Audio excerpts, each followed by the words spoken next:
Bienvenidos a un nuevo episodio de Alfa Beta Gamma. Y en esta ocasión vamos a emitir un breve comentario sobre el libro Leonora de Elena Poniatowska, que no es sino una biografía de esta pintora inglesa, una biografía novelada, abundante, deliciosa y con un final preciso. Así que vamos allá de una vez.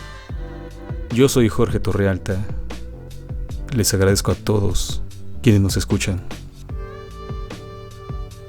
Hasta siempre.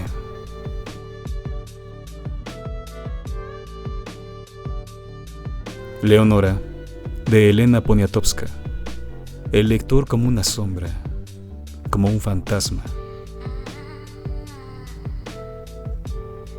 La lectura, para quien esto escribe, es una conversación con el otro, ya sea el autor, los personajes por medio de su sentir, de la expresión, y que en mayor o menor medida se empatiza con ellos, o se odian, o se es indiferente, como un mero espectador ante un suceso del cual no se toma partido, sino que solo se desea saber.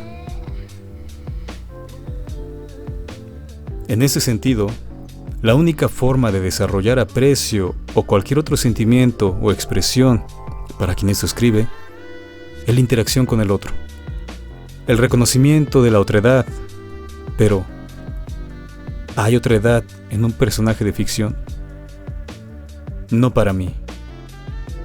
O me pienso como él, es decir, asumo las características de la persona ficticia desde mi operatividad, desde mi experiencia, o no es nada. Nunca he experimentado esa pasión imbécil de los lectores fanáticos que incluso se enamoran de la falsedad de una creación literaria.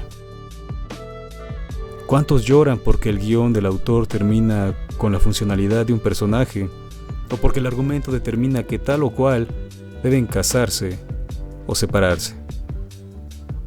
Tal expresión y sensación no es sino sentimentalismo, la imbecilización, la tontería. El lector inteligente aprende, obtiene un aprendizaje significativo, ya sean nuevas palabras, formas narrativas, si acaso son novedosas, pero no se deja seducir, cual mujer engañada por un proxeneta para trabajar para él. Por lo general, estos son arquetipos infames que despiertan los bajos instintos o sentimientos inútiles, como el amor, y constituyen una manipulación en el lector para atraparlo. Por lo general, esta insípida carnada es el fondo y la forma de novelas bestseller, comedias ridículas como Pídeme lo que quieras, y sus secuelas y demás libros con la misma base narrativa de Megan Maxwell. Pero, ¿qué pasa con los personajes reales, cuya vida queda inmortalizada, no solo en historia, sino en el arte, de manera puntual, en los libros? Hablo de una biografía, Leonora, de Elena Poniatowska. Si bien no es la primera ni una de las pocas biografías noveladas, entre ellas Mi lucha, escrita por puño y letra de Hitler, y Dostoyevsky, de Henry Troyat, en la que detalla las convulsiones que padeció el escritor ruso, así como el dolor de estar frente a un pelotón de fusilamiento. Y no se trata de la primera línea de 100 años de soledad. Aunque disfruté de estas biografías, me deleité con Leonora. Antes de leer el libro, los susurros de su nombre llegaron hasta mí como el viento que viene de lejos y pasa. Supe que era pintora. Pero el primer encuentro con la artista, es decir, su obra, fue el hallazgo de la cantante muda en el andador escultórico del Complejo Cultural Universitario de la UAP, en Puebla, México. Ese momento fue el conjuro de nuestras miradas. Contemplar el espacio vacío y, sin embargo, una forma encarnada desde el espacio onírico. Quedé fascinado por aquellas formas surrealistas, casi imposibles, morfología extraterrestre. Su estilo me marcó. Tiempo después, no recuerdo cómo, descubrí sus pinturas. todas me parecían un laberinto que invitaba a perderse, recorrerlo, no para hallar la salida, sino para extraviarse en la obra toda. Untitled, El árbol de la vida, La tentación de San Antonio.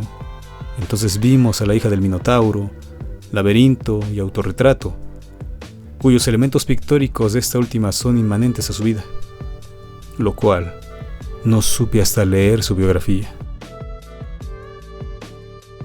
Poco después hallé su tarot, su interpretación de los haraganos mayores. Sin embargo, no sabía quién era el artista, sino su arte. Y transcurrieron los años, deleitándome en las imágenes surreales de Carrington. Contemplarlas era un punto de descanso y ensoñación. Apreciaba su belleza sin saber el dolor que las motivó. Las pinturas eran, en palabras de Mariana Enríquez, la cicatriz oscura de una herida profunda. La vida de Leonora es auténtica en tanto rechazo de su cultura, de su familia, a fin de elegir y recorrer el camino del arte, no su destino, sino el sendero del espíritu. Lo terrible de aquella aventura de libertad fue, como no, el amor. De no experimentarlo, no habría creado algunas de sus pinturas más famosas, como el retrato de Max Ernst, ni habría viajado a México y aterrarse ante la carnicería que los brutos llaman tauromaquia. La Leonora de Poniatowska es un personaje tan irreal que parece una ficción creada para un mundo literario en el que el tiempo está compuesto de palabras sensibles. La habitación es una copia del mundo en el que el artista no cabe y no desea. Es una niña y se afirma como una yegua. Habla con los animales y el lector es un invasor de aquel espacio íntimo. ¿Cuándo se decide espiar las vidas ajenas, recorrer las edades y agotar las páginas hasta cerrar el libro como una tumba ante la cual se cubre de tierra? Un cadáver. Eso es un libro. Lo demás se lleva en la memoria. Y así, una biblioteca es un cementerio. En Leonora, se diría que el espíritu del artista conocía su quehacer terrenal. Tenía el recuerdo de su manifestación en la tierra, como afirman los ocultistas respecto de la reencarnación. Y estaba bendecida con los dones de la imaginación, de la clarividencia y de la locura. Su inmanente rebeldía fue perenne, desde su infancia. Estaba lejos de esta realidad. En el convento del Santo Sepulcro, a donde fue enviada la infanta artista por ser incontrolable, Poniatowska refiere, cito, Leonora pasa largas horas en la capilla, inflamada por su devoción a los santos. Adquiere la absoluta certeza de que sus pies ya no tocan el suelo y se eleva. Con los ojos apretados, le comunica a la Madre Superiora, Madre, acabo de levitar. También le advierte de que por la noche oye crecer las plantas y que en la pila de agua bendita ha visto remar sobre una balsa a un tigre diminuto. Fin de la cita. El recuerdo de quién es sucede no como una revelación, una epifanía, sino como el bautizo de Jesús de Nazaret, como una unción, no para consagrar, sino para revelar el ser, el sendero que ha de recorrer el espíritu, es decir, lo fatal. Mostrarse al mundo, pronunciar su nombre, generar el eco para que el viento de la historia lo lleve a través de las eras. El sitio de tal anunciación fue el museo, como sitio sagrado. Allí encontró su memoria arcaica de artista y halló las pinturas de Max Ernst, a quien amó antes de mirarlo a la cara, pues en su obra lo contempló desnudo y descubrió el ser, no la carne. A partir de entonces, la vida de Leonora estará marcada, estigmatizada por aquella otra vida, la otra presencia que habitará con ella toda la vida, toda su historia. Se diría que Max fue una suerte de sacerdote iniciático o un demonio que poseyó al artista y la impulsó a crear sus más grandes obras.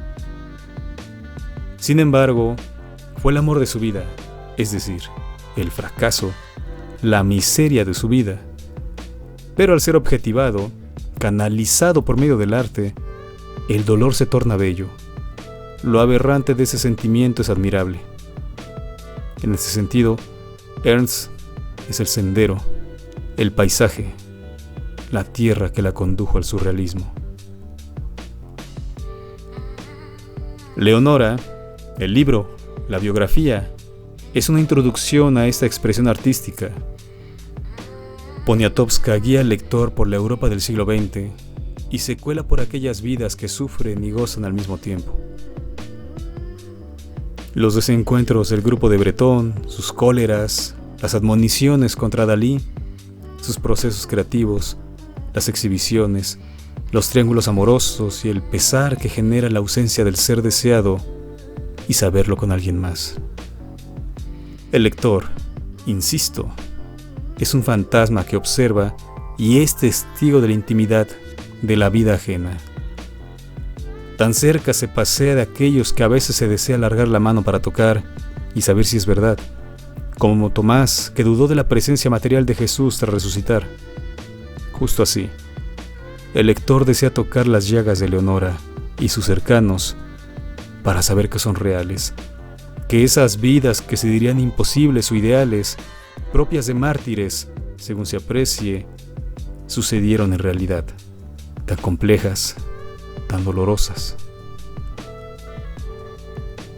¿Acaso los fantasmas de los que hay varios testimonios son lectores que ora fuman un cigarrillo, ora se duchan, ora pasean o se sientan bajo un árbol, en una banca, y se introducen tanto en la ficción que leen, que pueden materializarla o fundirse en ella y, al menos por un momento, ser parte de ella?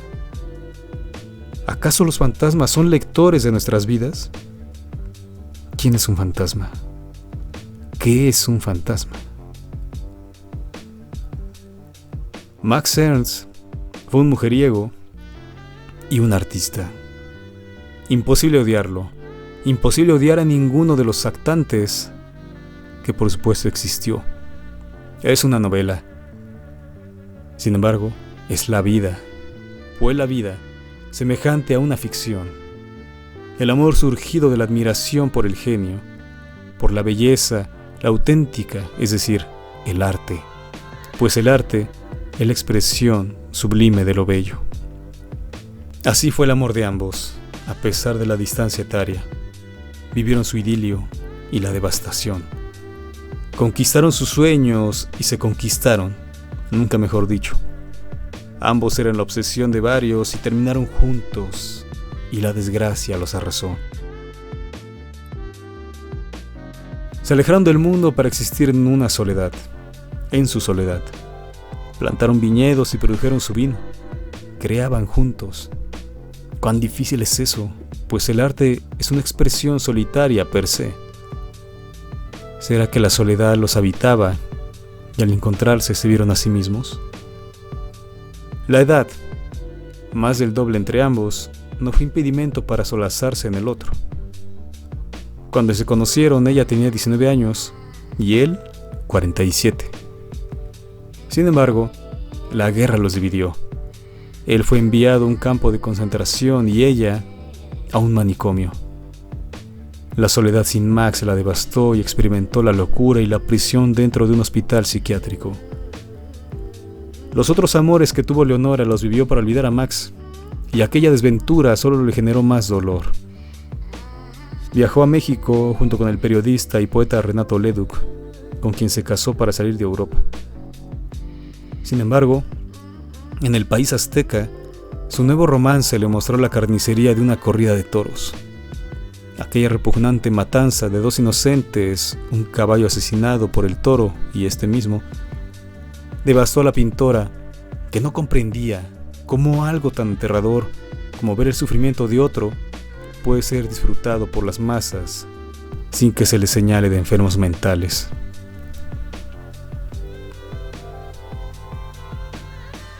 Renato la dejaba sola. Él trabajaba en el Universal y ella solo veía pasar las horas hasta la llegada de su amor. Aburrida de esa rutina, un día y otro sale de la casa y recorre las calles de la Ciudad de México.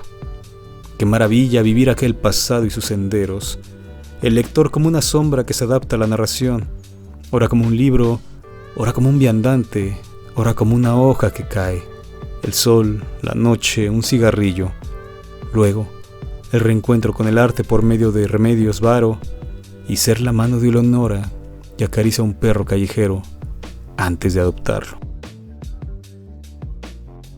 El lector envejece con Leonora. Sin embargo, ella parece inmortal, invencible. El amor la rejuvenece. Ora su amante, ora su esposo, ora sus hijos.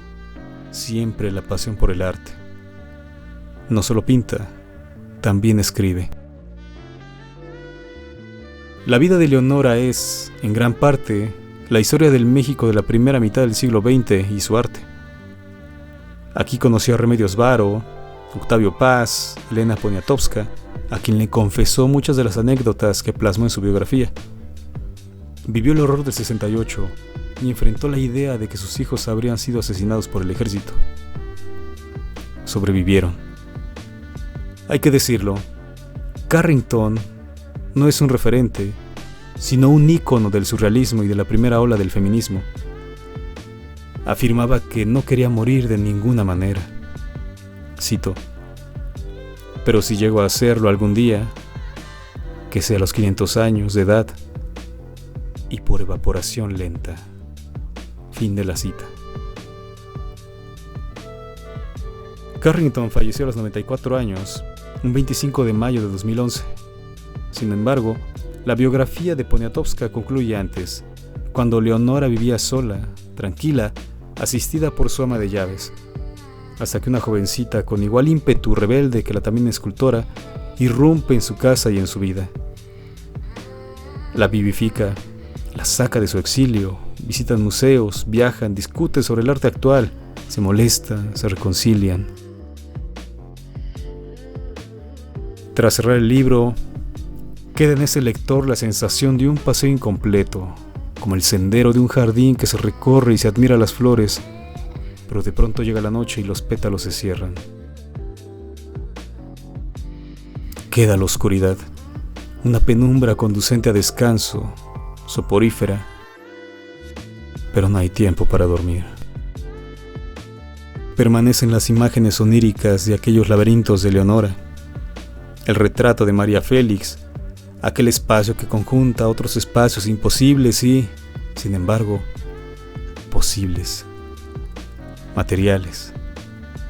Simbolismo esotérico, constelaciones, sombras, criaturas sin rostro, a veces sin cuerpo, seres. La hermana del Minotauro, el cielo atrapado en una habitación, formas femeninas sin rostro ataviadas con vestidos vaporosos que danzan un ritual. La placentera observación de dos canes que no sienten pasar la vida.